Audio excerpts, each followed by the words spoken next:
നടിക ഫാർക്ക rural bank പ്രസിഡന്റായി തെരഞ്ഞെടുക്കപ്പെട്ട advocate V K. ജ്യോതിപ്രകാശിനും എടത്തിരുത്തി കിസാൻ സർവീസ് സഹകരണ ബാങ്ക് ഭരണസമിതി അംഗങ്ങൾക്കും സ്വീകരണം നൽകി. LDF Edathiruthy local committee Pulichode സെന്ററിൽ സംഘടിപ്പിച്ച സ്വീകരണ സമ്മേളനം CPM Nattika area secretary M A. Haris Babu ഉദ്ഘാടനം ചെയ്തു.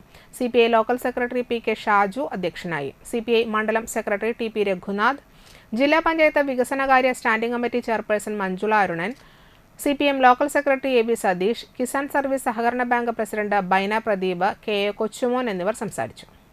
3 ലക്ഷം വരെ കൊടുക്കുന്നത് കേരളത്തിൽ മാത്രമാണ്. ബി.ജെ.പി. ഭരിക്കുന്ന ഒരു സ്റ്റേറ്റ് പോലും അത്തരത്തിലുള്ള സാമ്പത്തിക സഹായം കൊടുക്കുന്നില്ല. കോൺഗ്രസ് ഭരിക്കുന്ന സ്റ്റേറ്റ് പോലും ഇത്തരത്തിലുള്ള സഹകരണ മേഖലയിൽ സഹകാരികളെ സംരക്ഷിക്കാനായിട്ടുള്ള റിസ്ക് ഫണ്ടില്ല. മറ്റൊന്ന് കേട്ടുകേൾവിയില്ല. നമുക്കറിയാം 1935 പോലും നമ്മുടെ കാരണന്മാർ സഹകരണയിൽ പ്രവർത്തിച്ച കാരണന്മാർ പോലും സ്വപ്നം കണ്ടിട്ടില്ല. 3 വർഷത്തെ ഏത് സഹകരണ ബാങ്കിലും ഷെയർ ഉടമയാണെങ്കിൽ ഈ സർവീസ് സഹകരണ ബാങ്കിൽ ഒരു ഷെയർ എടുത്തു കഴിഞ്ഞാൽ അവന് 3 വർഷത്തെ വയസ്സായി കഴിഞ്ഞാൽ ആ ഷെയറിന് 3 വർഷമായി കഴിഞ്ഞാൽ അവരെ സംരക്ഷിക്കുന്ന നിലപാട് കേരളത്തിലെ ഇടതുപക്ഷ ജനാധിപത്യം മുന്നിടും.